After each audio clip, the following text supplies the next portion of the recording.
கொஞ்சம் லேட் ஆகும். இல்ல இல்ல இல்லக்கா பூமியில் இருக்கிறோம். அவன் மேல இருக்கு திமிர் வாட்டம்.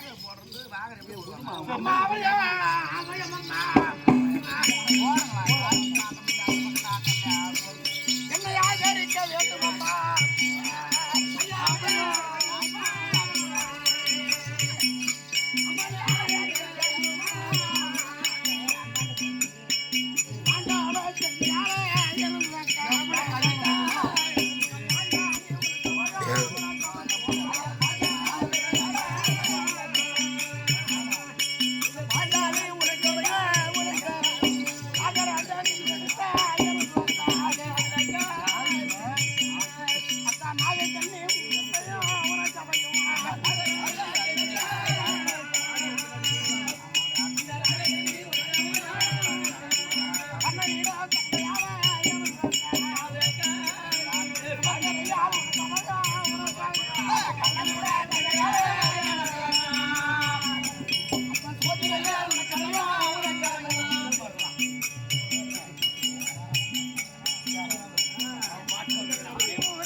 சரிமா நல்லா இரு நல்லா இரு நல்லா இருமா மகராசியா எழுந்துரு. யாருக்கா ஏண்டி மின்னல் ஒலின்னு சொல்றேன். மின்னல் ஒலினா யாருக்கா? நம்ம வீட்டுக்கு முன்ன வந்தவங்களை கேட்டா தான் விளக்கம் தெரியும். யார் மின்னல் ஒலினா? நம்ம கணவருக்கு கடைசி மனைவி சின்ன பொண்ணு. சின்ன பொண்ணு ஆமா எல்லாத்துலயும் இளைய தங்கை. சின்ன சக்கல்பியா நமக்கு நீ இந்த வீட்டுல இடம்ல நடி நீ பூஜைக்கு வரவேன். நாங்களாம் எப்படி பொட்டு போடு இருக்கிறோம். அவையா வீட்டு வந்திருக்கிறேன். என்ன உனக்கு குறைபாடு? எதற்காக இப்படி வந்திருக்கிறேன்? என்னுடைய குறைபாடை உங்களிடம் உரைக்க வேணுமானால் 7 தவக்கம் சொல்லணும். ஆகாயவரை சாட்சி பூமாதேவி அறிய உங்க அண்ணன் கண்ணன் மீது ஆணையாகவே உனக்கு வந்த எடுக்கத்தை தீர்க்கிறேன். உன்னுடைய மாங்கலத்தை காக்கிறேன் என்று ஒரு சத்தியம் தான் பூஜைக்கு அவ பட்டு புடவை பூ தலையில நல்ல அதாவது சுமங்கலியா வந்திருக்கிறாள். இவன் மட்டும் முக்காடு போட்டுக்கிட்டு இந்த பூஜை கெடுக்கிறதுக்காடி வந்த முக்காடு போட்டு எதுக்கிட்டு வந்த தலையில பூவை காணும் கையில வளல காணும். சுமங்கலி போச்சு எல்லாம் விளக்கம் உங்களிடம் சொல்கிறேன். என்ன நம்ம எல்லாரும் ஒரு மனைவி தானே. நீங்க வாக்குறுதி அளித்தால் நான் வந்து இதுக்கு விளக்கம் சொல்லுவேன். அப்படியா? ஒரு நிமிஷம் அக்கா சத்தியம் கேக்குறா வந்த உடனே கொடுக்கலாமா? நீங்க தான் எல்லாத்தையும் வரவழைத்து சத்தியம் கேட்கிறேன். நம்ம கணவருக்கு இவ்வளவு மனைவி. ஆமாக்கா நம்ம கணவருக்கு இவ்வளவு மனைவி. சரி 1000மே இருந்தாலும் நம்மளுக்கு தங்கை. சரி இருந்தாலும் என்ன கேட்ட போறா? சத்தியம் கேக்குறா. சத்தியம் தானே. நமக்கு என்ன உரிமை இருக்குதோ அவளுக்கு அந்த உரிமை இருக்கு. ஆமாக்கா உண்மைதாக்கா. சத்தியம் தாருங்க. சரி கொடுங்கக்கா. நீங்க முதல்ல கொடுங்க நான் பின்னாடி கொடுக்குறேன். முதல்ல அக்கா கொடுக்கட்டும் அப்புறம் கொடுக்கலாம். ஏண்டி பூஜை நடக்குது நல்ல நேரம் நடக்க போற நேரத்துல என்னடி சத்தியம் கிட்டலாம் கேட்டு இருக்கிறவா? சொல்ல மாட்டேன். நிலைக்கும் கெட்டவா ஒருத்தி பூஜையில இல்லைன்னா கூட பூஜை வந்து கொட்டுடும். சத்தியம் பண்ண என்ன பண்ண அவ்வளவு என்ன கேட்ட ஆகாயவாணி சாட்சி பூமாதேவி அறிய ஆகாயவாணி சாட்சி பூமாதேவி அறிய கண்ணன் மீது ஆணையாகி சத்தியம்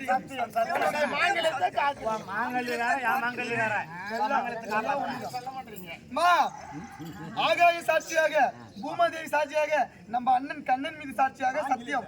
மாங்கல்ய காக்க ஓ மாங்கல்ய வேற நம்ம மாங்கல்ய வேற எல்லாம் ஒண்ணுதான் சத்தியம்.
பண்ணி எதுவும் ஆடி இருக்கிறேன் ஆளுங்க இல்லாத பாவின்னு சொன்னா நம்ம வீட்டுக்காரரு திருநெல்வேலி அதாவது நெய்வேலி கறந்து கம்ப மாட்டோம் குத்துக்கல் ஆட்டு இருக்கிறாரு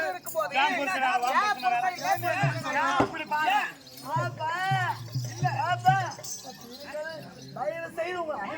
நாங்க பூஜைக்கு நாங்க எப்படி ஒத்துக்கிறோம்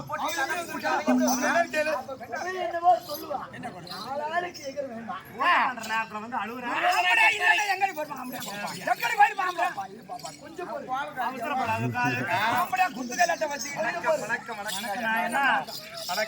என்னன்னா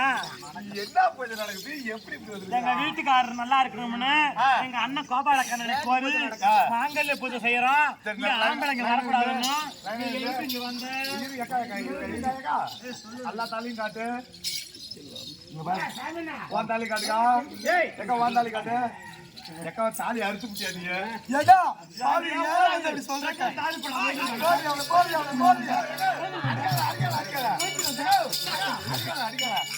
அக்கா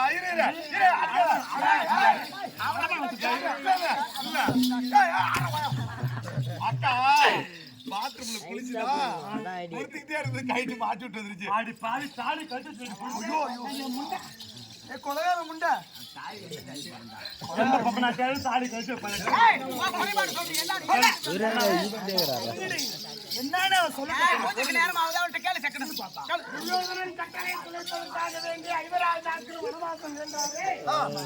அப்போ பாஸ்பதகனை பெறுகிற போது நம்மள மாலையிட்ட நம்ம கணவர் இருக்கிறாங்க அர்ஜுன மகாராஜன் தவம் இருந்து என்னை மனம் புரிந்தார் அப்பதான் அந்த பாப்பா மாதிரி நான் சின்ன பொண்ணா இருந்தேன் அவருக்கு உண்டான ஆசையை நான் தீர்க்க முடியுமா என்னோட உடல் உறவு கொண்டாட முடியுமா ருதுவானியா இல்லையா ருதுவாகவில்லை ஓ சின்ன பொண்ணு ருதுவாகாத பொண்ணா இருந்தியா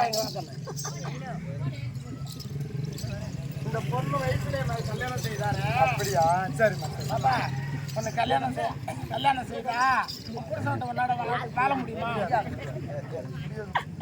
முடியாதா சரி சரி ஆகினால் கரெக்டா சொல்லு பெண்ணே மின்னொலி நீ இளம வயதா இருக்கிறாய் எனக்கு உண்டான ஆசை உன்னால தீர்க்க முடியாது உன்னை சேர என்னாலும் முடியாது சரி ஆகினால் உன் தாய் அரண்மனையிலே இரு என் பங்காளியிட்ட கட்டளை எல்லாம் தொலைத்து விட்டு பிறகு முறைப்படி அஸ்தாபுர அரண்மனைக்கு உன்னை அழைத்து செல்கிறேன் அப்படின்னு சொல்லிட்டு வந்தாரு 9 வருஷம் 9 மாசம் ஆச்சு அந்த ஆளு என்ன கல்யாணம் செய்யுது வரல நான் ருதுவாகி 40 நாள் ஆகிவிட்டது நம்மளை போல் பெண்கள் எல்லாம் கூட்டமா பேசிக் கொண்டிருக்கிறார்கள் மின்னோலைக்கு திருமணம் நடந்தது சரி மதலை பருவமா இருந்தான் இப்ப ருதுவாகி விட்டாலே இவள் கணவனோடு வாழ வேண்டும் தானே இடத்துல தானே வாழணும் ஆத்தா வீட்டுல இருக்கிற ஏண்டி நீ ஆத்தா வீட்டுல இருக்கிற உங்க ஊர்ல அப்படி கேவலமா பேசினாங்க இந்த செய்தியை கண்டு தந்தையான மேகராஜன் இடத்துல கேட்கிற போது ஏமா அதை பற்றி எனக்கு ஒன்றும் தெரியாது ஐவராஜாக்களும் தேவியான பாஞ்சாலியும் உபல்யபுரத்துல தங்கி இருக்கிறார்கள் இது நடந்தது எல்லாம் தெரியுமாமா தர்மபுத்திர மகாராஜன் இடத்துல சொன்னால் அவத்துக்கு உண்டான பதில் சொல்லுவார் உன் வாழ்க்கைக்கு தெரியுமாமாட்ட சொன்னா போனா நடந்தது சொன்னேன் அக்கா என்ன சொன்னாங்க அம்மா உன்னை சேர்த்து அவருக்கு 8 மனைவி எவ்விடம் சென்றாரோ எங்க இருக்கிறாரே என்பது எனக்கு தெரியாது ஆகினால் எந்த சிவனை கோரி ஒன்ன மனம் புரிந்தாரோ அதே சிவனை கோரி ஒரு மண்டலம் 48 நாள் லிங்காதார பூஜை செய்வதானால் அந்த சிவனுடைய அருளானது எங்க இருந்தாலும் எந்த மனைவி வீட்டில் இருந்தாலும் உன் கணவனை கொண்டு வந்து உன்னிடம் சேர்த்து விடும் அப்படி என்று அக்கா சொன்னாங்க அக்கா 40 நாளைக்கு முன்ன வந்தா சரி அக்கா வாத்தி சிறை மேற்கொண்டு 3 தினம் ஆச்சு அவர் வரல மன்னூர் வரணும் பூஜை செய்தேன் எல்லா நாள் பூஜை முடிஞ்சிருச்சு அக்கா 15 நாளைக்கு பூஜை தாங்க இருந்தது இந்த ஆள் அங்கிருந்து ஓடி வந்தாரு என்ன மின்னோலி கத்திட்டு வந்தாரு வீட்டுக்காரர் வந்தாரு கணவர் வரும் பூஜை செஞ்சு போலாம் தண்ணி கொண்டு கொடுக்கலாம் சாப்பாடு செய்யலாம் கணவருக்கு வேண்டிய வார்த்தை கொடுத்து விட்டு வாங்க பந்தனைக்கு கூப்பிட வேண்டியதானே நல்லா சந்தோஷமா சொன்னாங்க கேளுங்க பூஜை செய்வதற்கு முன்பதாக வந்தால் கணவன் என்று ஏற்றுக்கொள் சரி அப்படி பூஜை செய்து கொண்டு இருக்கிற போதே வந்தால் மன்னவர் உயிருக்கு ஆபத்து இருந்து விடும் 8 மாங்கல்யத்துக்கும் தோஷம் வந்துரும் அதனால பூஜை செய்யும் போது புருஷன் வந்து கூப்பிட்டான் அப்ப நம்ம 8 மாங்கலத்துக்கு தோஷம் வருமா வராதா? அதனால் வேண்டாம் என்று சொன்னேன். அப்படியா? இவர் ஓடி வந்து கதவு உதச்சி விட்டு பூஜை எல்லாம் கலைத்து என்ன தூக்கிட்டு போனாரு. அவரா செய்வார் அவர் அந்த நான் ஆள் தான். திமிருக்கு என்ன சொன்னேன், இருங்க கொஞ்சம் பொறுங்க அப்படின்னு சொன்னேன். சரி வாங்க பொறுங்கன்னு சொன்னேன். இந்த ஆள் என்ன சொன்னாரு, என்ன சொன்ன? அரண் பூஜை செய்தாலும் அந்த அரணை வருவானா அவனை அணைச்சு முடிப்பானா அந்த பரமனை இந்த காண்டிபத்தார் அடித்து தவத்து முடித்து என்னாடி சிவன் சிவன் சொல்லி அவன் தான் முக்கியமா அவனுக்கு ஒரு பூஜை செய்யணும். மன்னவன் வந்துட்டு அதுக்கு மரியாதை செய்யாத, எனக்கு உண்டான ஆசை தீர்க்காத, என்னோட அந்த பூஜைன்னு சொல்லி கண்ணா பின்னான்னு ஏசினாரு. அதுக்கு நீ என்ன சொன்ன, யாரு பகை இருந்தாலும் தேவர் பகை ஆகாது. ஆகினால் கொஞ்ச நேரம் பொறுங்க, 15 நாளைக்கு பொறுக்கூடாதா அப்படின்னு சொன்னேன். அதெல்லாம் முடியாது என்ன ஈத்துட்டு படுகாரைக்கு போனாருக்கா. போன உடனே ஐயோ என்ன அக்கா பூஜையில் இருப்ப ஏதோ செஞ்சு அக்கா சொன்ன வார்த்தை தான் என் மனசுல அப்படியே பதிஞ்சு போச்சு. அக்கா என்ன சொன்னாங்க, மாங்கல்யத்துக்கு தோசை வந்துரும் அப்படின்னு சொன்னாங்கல்ல, அத மனசுல வச்சுட்டு நேராங்க பாரு முடியாதுன்னு சொன்னாரு. சரி லேசா பாருக்கா சத்தியமா போங்க வெளியில இவ்வளவு சொல்லி கேட்க மாட்டீங்களே அப்படின்னு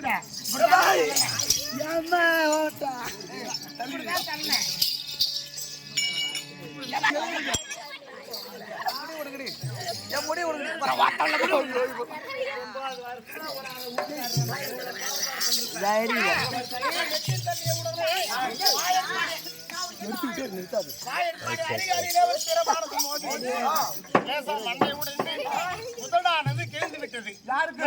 நம்ம மன்னவருக்குதா அடிய சண்டாளி உனக்கு வாழ்க்கை தரலாம் என்று வந்தேனே, ஏன் மின்னொலி 32 லட்சணம் புரிஞ்சு இந்த அர்ஜுனனுக்கு ஓரழகு குறித்து விட்டாயே.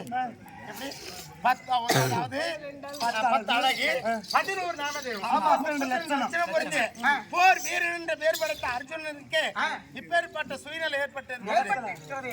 இனி ஒரு காலம் ஏ சினம் பிடித்தவளே, ஏ அகங்காரம் பிடித்தவளே, அப்படி என்று கண்ணா நான் ஏசிவிட்டு ஆகாயவாணி சாட்சி பூமதேவி அறிய இனி ஒரு காலம் எப்ப எல்லாம் மண்டை உடைத்தாலும் மின்னொரு அரமனைக்கு ஜோதிரபத்தோடு வரமாட்டேன்.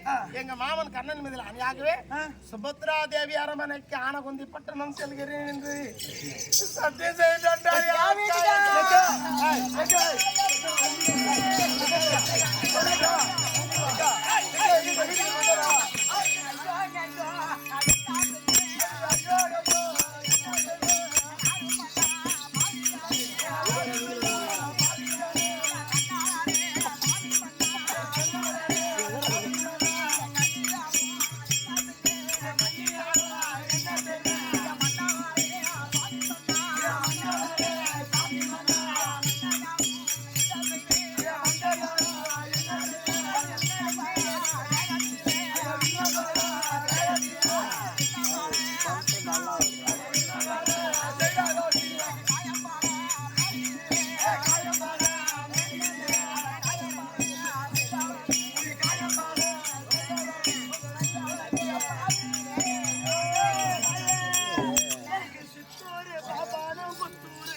வந்தாங்க உத்தாமி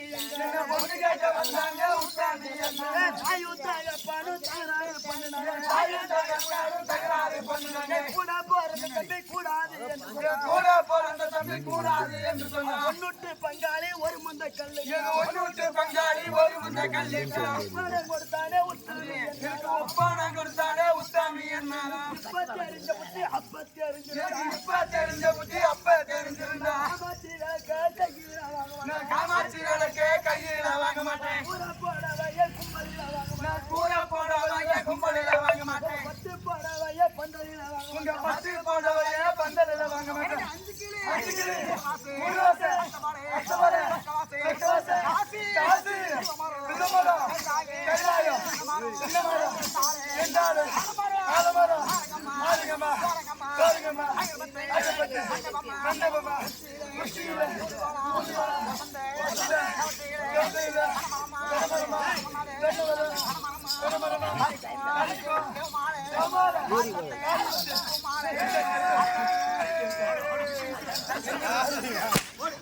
செத்து போயிட்டாங்களா?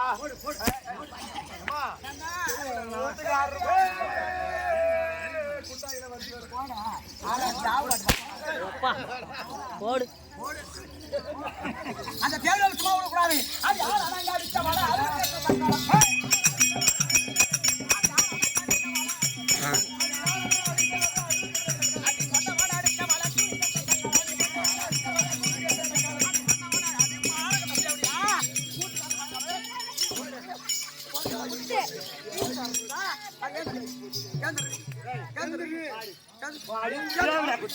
என்னடி இங்க ஒண்ணும் தெரியாத பாப்பா உள்ள விட்டு போட்டான்டா பாத்து ஒண்ணும் தெரியாத உட்கார்ந்து இருக்கிறேன் தாண்டி எப்படி படுக்குறாடி என் புரித மண்டை உடைச்சுட்டு போறாது வரமாட்டா இவளை குண்டு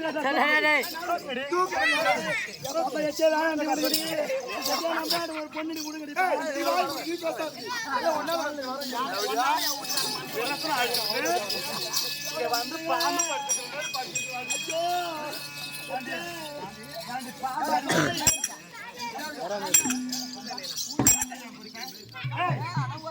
மண்டை உடப்பியா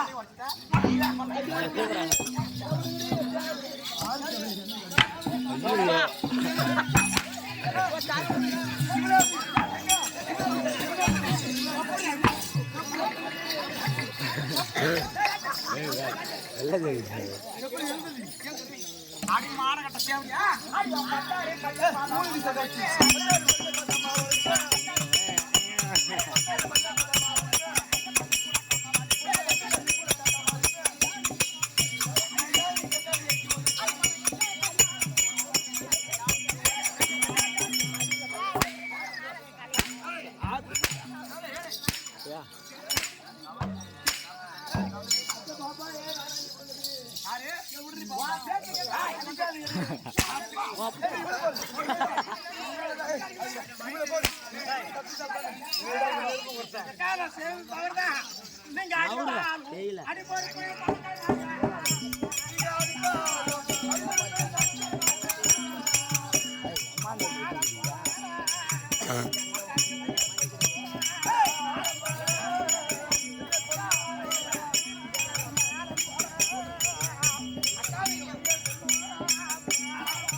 நான் தவறு செய்தவன், தண்டனை அனுபவித்துதான் ஆக வேண்டும். கேட்டப்பா நீங்க பெரியவங்க, நான் தப்பு செய்தவன். பெரியவங்க அடிச்சா சின்னவங்க வாங்கறதுக்கு உரிமைதான். ஆமா, சரி, எவ்வளவு வேணாலும் அடிக்க. ஆனா அவர் எங்க இருந்து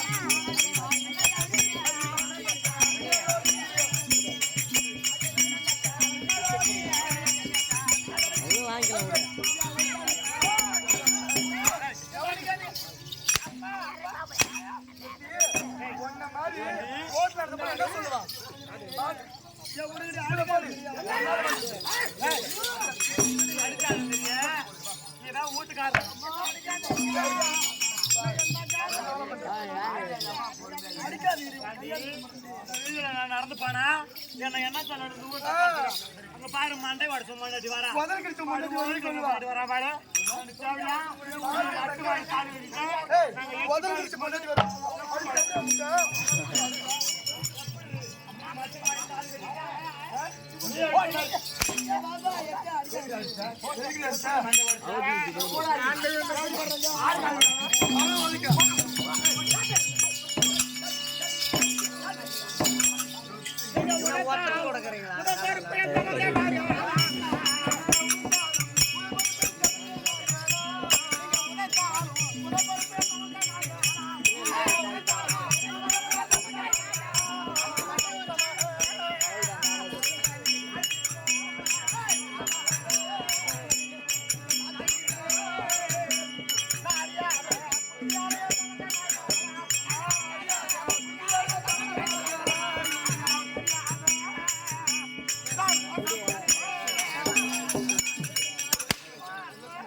என்ன போன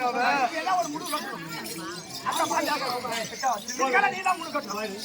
ஓடி வெளியே ஓடி சக்கரத்து வெளியே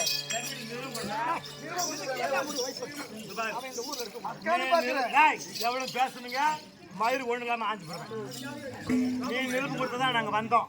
இப்ப நான் என்ன சொல்றேன், இந்த சக்காரத்து வீட்டுக்காரரு மண்டையை உடைச்சு விட்டா. நான் கணவர் நல்லா இருக்கணும்னு பூத்துக்கு வந்தோம். ஒண்ணு இவ இங்க இருக்கணும், இல்லைன்னா நாங்க அவளை வச்சு சொல்றேன். நாங்க போறோம். முடியாது. நம்ம பாப்பா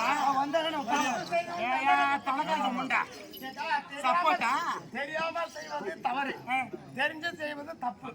நான் தெரிஞ்சுதான் செய்வேன், தெரியாம தெரியாது சரிக்கா தவறு. 1000 இருந்தாலும் வீட்டுக்காரரை மண்டை உடைச்சு தப்பு. ஊர்ல கேள்வி எவ்வளவு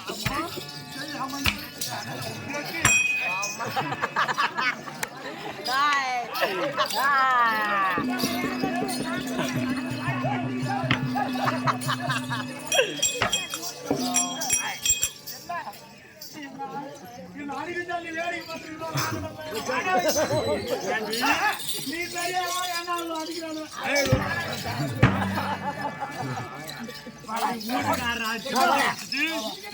ஏழு பேச்சு மண்டை உடைக்காம வந்தியா?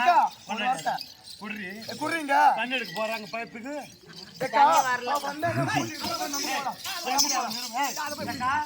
நீ நிருப்பம் கொடுத்தது போதும், இந்த பூத்து கடந்த கொள்ளையும் போதும். அவ ஊருக்கு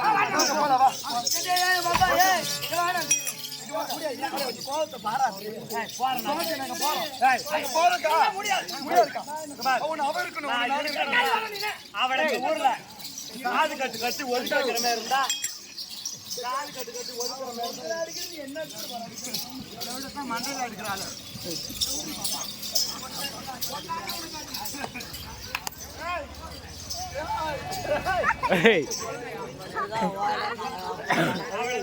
காது கட்டு கட்டி ஒதுக்க வைக்கிட்டு நான் ஒதுக்கிட்டான். அக்கா பாக்குறவங்க என்ன நினைப்பாங்க, நம்ம எல்லாம் ஒரு ஊருக்கு மனைவி ஆச்சு, இப்படி எல்லாம் வந்து ஒரு பெண்ணை தவறு செய்வா, இளைய பெண்ணு தெரியாது வயசுல தெரியாது. இதுக்கு வந்து என்ன பார்த்து இந்த பூஜையில ஒதுக்கி ஒதுக்கினீங்கன்னா பாக்குறவங்க என்னக்கா சொல்லுவாங்க, இங்க இருக்கிறவங்களாம் நம்மளை காரி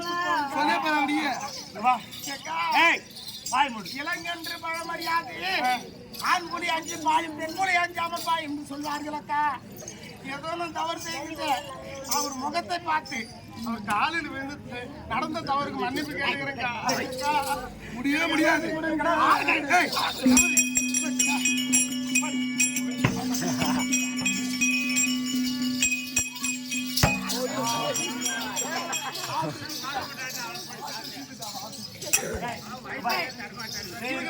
மரியாதை கிடையாது.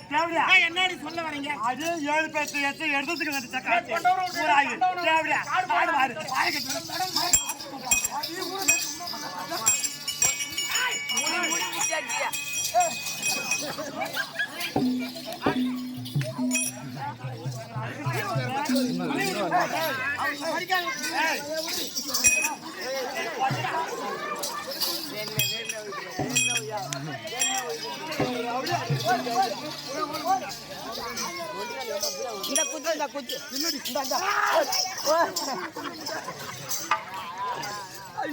அன்னை போய் அந்த நோக்கி கட்டிட்டான் பாரு.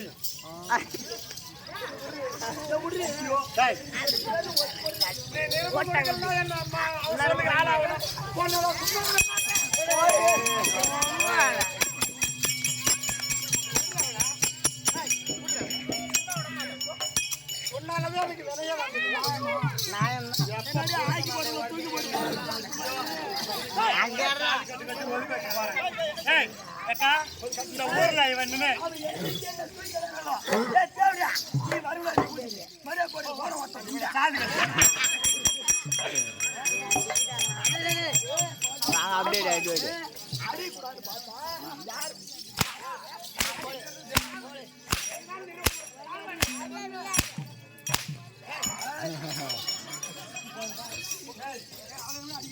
பூவாட்டுல அடுப்பு நெருப்பு எடுக்க யார் வீட்டுக்கு போக கூடாது.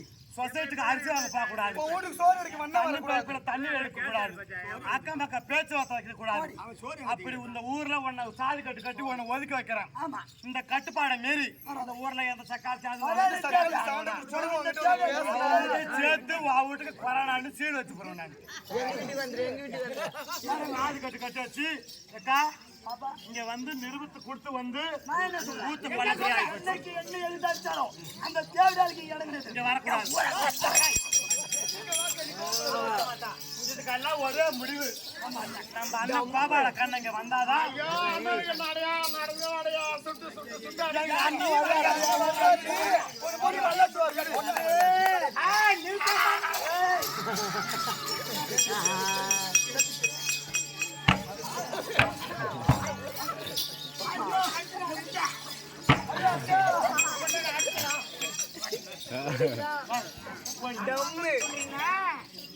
கோபடி ஒண்ணு மல்லாத்துறாங்க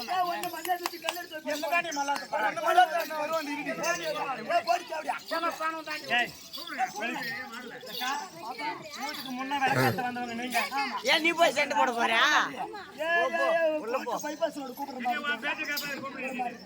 கூப்பிடுற அண்ணன் அண்ணன் குரல காணும். ரயில் ரோட்ல வந்து என்ன மல்லாத்தாமா போச்சு போதா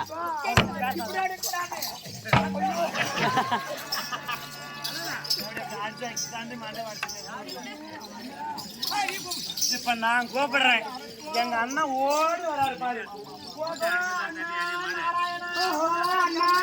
பாட்ட மாட்டல இருந்து மல்லாத்தாண்ணா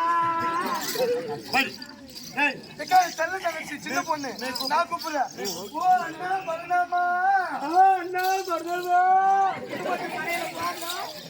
இவருக்கு பாரு அக்கா நீ தம்பி நீ கூப்பிடுற. நீ கூப்பிடுற அண்ணனை. அண்ணா நாராயணா கண்ணம் கொடுத்து ரோட்ல வந்து போவண்ணா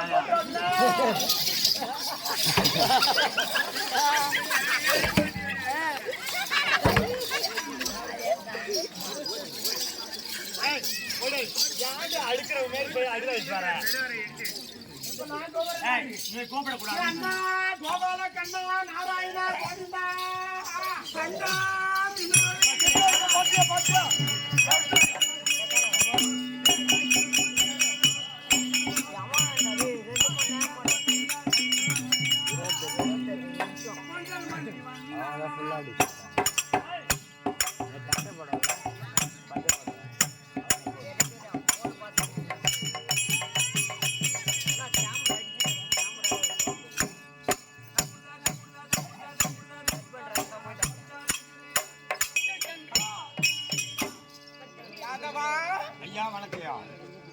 வாங்க ஐயா வணக்கம்.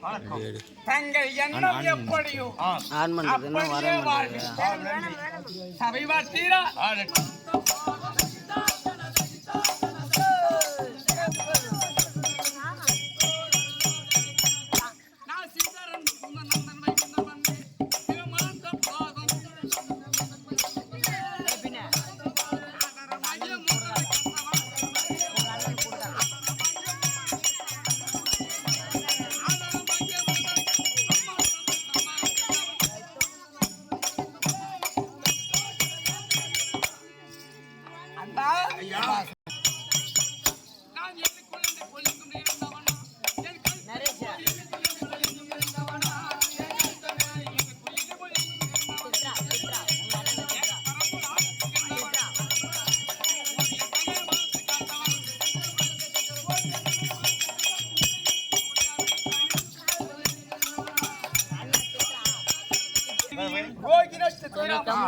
மூன்றாம் ஜாமத்தில் வடமதுரையில் கம்சன் சிறைச்சாலையில் அதாவது வசுதேவருக்கும் தேவகி ரோகிணிக்கும் 10 பிள்ளை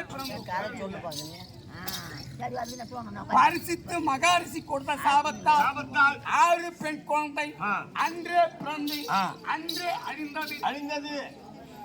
மாண்டோர் போக நாங்கள் மீண்டவர் 4 பிள்ளைகள். முதலாக அண்ணாவாகிய பலராம சக்கரவர்த்தி அவர் மனைவி ரேவதி. இரண்டாவது இந்த கண்ணன், என் மனைவி மகாலட்சுமி. மூன்றாவது அருமை தம்பி சாத்தை, திருமணமாக கிடையாது. மூன்று அண்ணனுக்கு ஒரே தங்கை, என் தங்கை தான் சுபத்ரா. நான் 8ஆம் பிறவி. 8 மணி குடிச்சேர் ஆகும். கருட பார்வை. ஆமா, மாலை சுத்தி பிறந்தேன். மாமனுக்கு ஆகாது, தாய் மாமன் மாலிக்கு ஆகாது. கொடி சுத்தி பிறந்தேன். தாய் மாமன் கோத்திரத்துக்கே ஆகாது. அடிக்கிறே பிறந்திருக்க. அஷ்டமி நவமியில பிறந்தவன். சேனைகள் நஷ்டம் பண்ண வந்தவன். ஆவணி மாதம் அஷ்டமி திதி திங்கட்கிழமை விடியற் காலை 5 மணிக்கு நான் பிறந்தவன். நீங்கள்? ஆமா. திங்கட்கிழமை அன்று ஆவணி மாதம் அஷ்டமி நவமியில் ஒரு ஆண் குழந்தை பிறந்தால் அவனுக்கு தாய் மாமன் இருக்க மாட்டான். எப்படி? தாய் மாமன். அதே வேளையில் ஒரு பெண் குழந்தை பிறந்தால் அந்த ஆவணி மாசத்திலே, ஆமா, அஷ்டமி நவமியில அந்த பெண் கணவனோடு வாழ மாட்டாள். கம்மஞ்சாயத்தான் இருப்பாங்க. கடைசி வரை கண்ணீர் கம்பளியமாக அழுதே இறக்க வேண்டும். சரிங்க. ஏன்னா அது நான் பிறந்த நேரம். உங்களுடைய நேரம் அவங்களை அல்லது அழிக்குது. ஆமா. பா, என் கோவிலுக்கு முன்னாடி யாராவது குடியிருந்து பார்த்திருக்கிறியா? இல்லையா? பெருமாள் கோயில் எவனும் இல்லையா? அப்படி ஒரு வேளை நிலம் இருந்தால் அது விளைஞ்சு பார்த்திருக்கிறியா? வெறும் கடமைதான் நடக்கும். யா பார்வை அப்படி கடைக்கல் பார்வை. சங்கரை பாரு.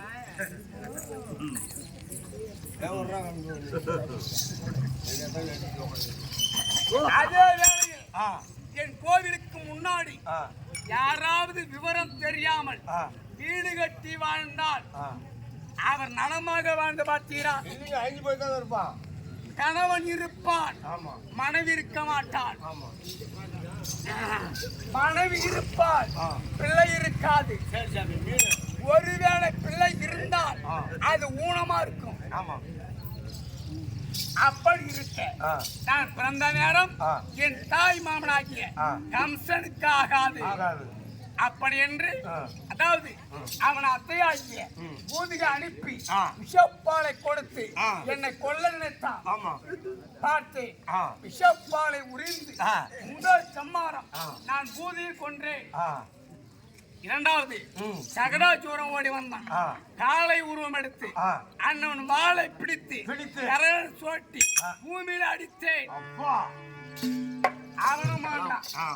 மூன்றாவதாக 8 வயதில் என் தாய் மாமனாகிய கம்சனை மடித்தேன். நீ கம்சனுக்கு பொண்ணு கொடுத்தாரா? சராச்சந்திரன். அவன் நாடு கிரிவஞ்சிராபுரி பட்டணம். மலை சூழ்ந்த நாடு, சுற்றிலும் மலை, நடுவில நாடு. ஏண்டா கம்சனுக்கு 2 பொண்டாட்டி. அப்போ மருமகனை கொண்டால் மாமனை சும்மா இருப்பானா? பார்த்தான் சராச்சந்திரன். அடே கண்ணா, என் மருமகனை கொன்று விட்டாய், உன்னை விடுவதா கிடையாது. அப்படி என்று என் மீது 18 முறை போர் தொடுத்தான். அண்ணவனுக்கு பயந்து 18 முறை நான் புறமுது காட்டி ஓடினேன். அவனை கொள்ள எனக்கு உக்கம் கிடையாது. உலகத்திலே எதிரோம் படைத்தவன் 8 பேர் இருக்கிறான். எவன் ஒருவன் கையால் ஒருவன் இறக்கிறானோ மீது 7 பேரும் அவங்க கையால மடியணும். அதுதான் விதி. சரிங்க. அது போகட்டும். பார்த்தான். அவனுக்கு பயந்து ஓட அவன் மலை மீது நின்றான். அந்த கதையை தூக்கி என்னை அடிக்க வீசினான். அந்த கதை மட்டும் ஓடி வந்து என் வடமதுரை பட்டணத்தை பாதி அடித்தது.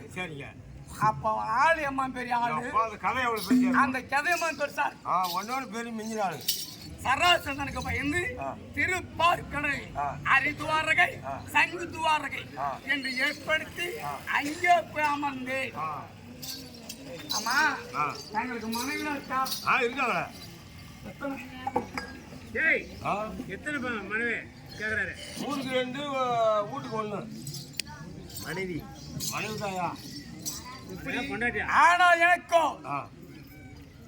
12,208 பெண்கள். உங்களுக்கு ஆயர்பாடியிலே வாழக்கூடிய கோவிஸ்திரி எங்க அத்தைமார்கள் என்னை கோல் தவம் இருக்க அத்தனை பேரையும் நானே திருமணம் செய்தேன். பரவாயில்லையா?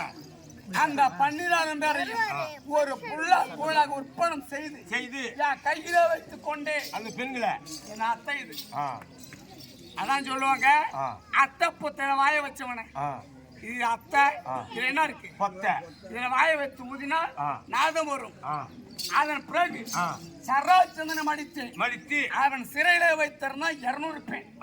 அந்த பெண்ணை திருமணம் செய்து அதையும் கட்டிட்டீங்க. ஆமா, 8 லட்சுமி, மாமா, ருக்குமணி, அதாவது கோதை, காலேஸ்வரி, சுகுந்தி, மித்திரை, ராதா, சரி இப்படி 8 பெண். ஆனா எத்தனாவது எப்படியா? 10 யுகம் என்பது 4. அதுல முதல் யுகம் துவாபரி உலகம். ரேதா.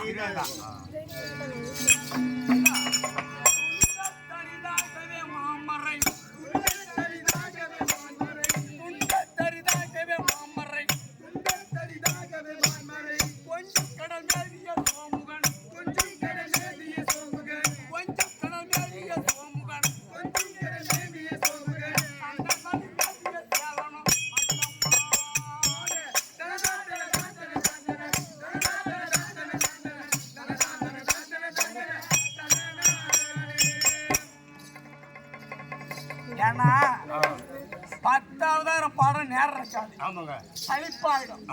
ஒரு யுகத்திற்கு ஒரு அவதாரம். இராயுகத்திலே மச்சம், கூர்மம், வராகம், வாமனம், நரசிம்மம். 5வது நடத்த. அடுத்த யுகம் திரேதா. ராமனாக பிறந்து அந்த கொஞ்சம் மணி சீதையை தூக்கிய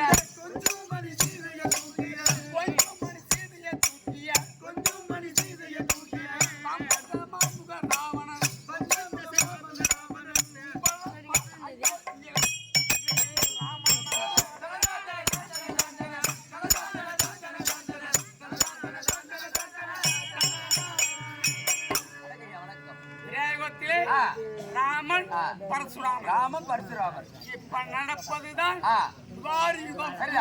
சுபாபுரி. கன்னடா பிறந்து. ஆமா, தெரியுமா? சொல்லுங்கய்யா. அந்த கஞ்சனிட ஆவை மேய்க்கவும்,